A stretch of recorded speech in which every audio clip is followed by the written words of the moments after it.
ay tourné di nga tourné biir koñ tali yu tali karo muy mel nii franchement c'est désolé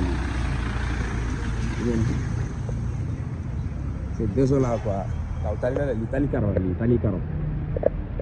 mu mel nii bu élection joxoon léegi ngeen ñëw dund léegi ba leen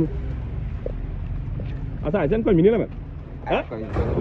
léegi yéen gars yi bu ñëwee nii élection yi ngeen falaat leen nii ah ya dëkkoo leen yow gars nga nëbul rek fi nga dëkk de yow ala Samba saa yaa ngi may reede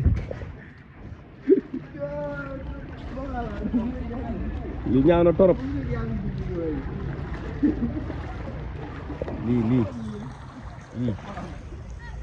lii ñaaw na lii gendarmerie bu bees bi la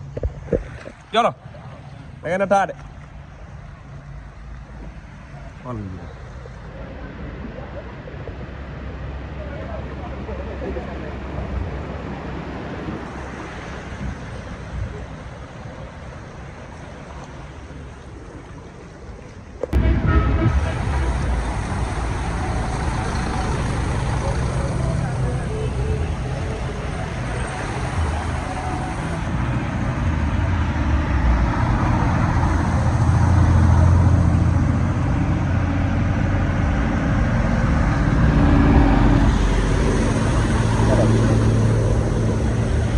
kaw tali bi route nationale bi lii kaw tali bi la yoon bii moom moo jëm Kër Massar Auchan ba waaw la torop ah yow nga inondé ba tooy ñu lay dimbale nga bul ma jël yow yaa ngi tooy ba yàq naa bul ma jël xoolal kale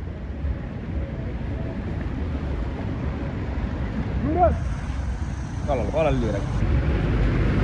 seetal ma lii rek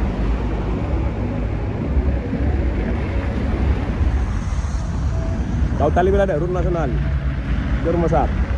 autorité yi nga xam ne yéen nekk Kër Massar muy maire du président conseil départemental comme ci mënti doon dimbal leen ñu askan wi sonn nañ dimbal leen ci lii nag da ngeen ñu siy dimbali bu leen gis vidéo yi rek bàyyi mu jàll lii ça fait plus de 10 ans nii la mel Kër Massar saa yu tawee route nationale di taa mosoo gis réew bu boo xam ne route nationale ba day taa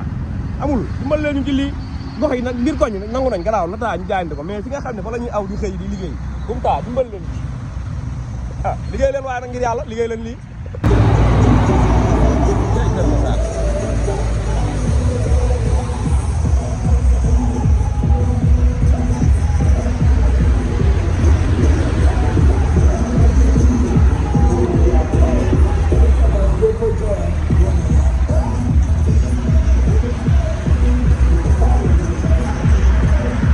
lii ñaaw na Kër Massar moom on dirait que ñoom mérité wu ñu dimbali leen quoi ñu jógee ci inondation franchement lii depuis des années lii ça fait plus de 15 ans man nii laa koy gisee saa yu tawee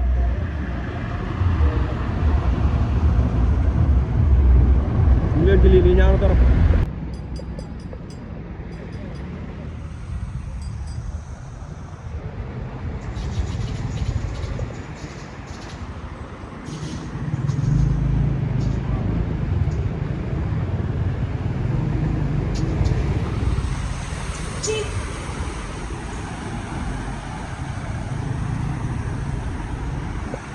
li ñaaw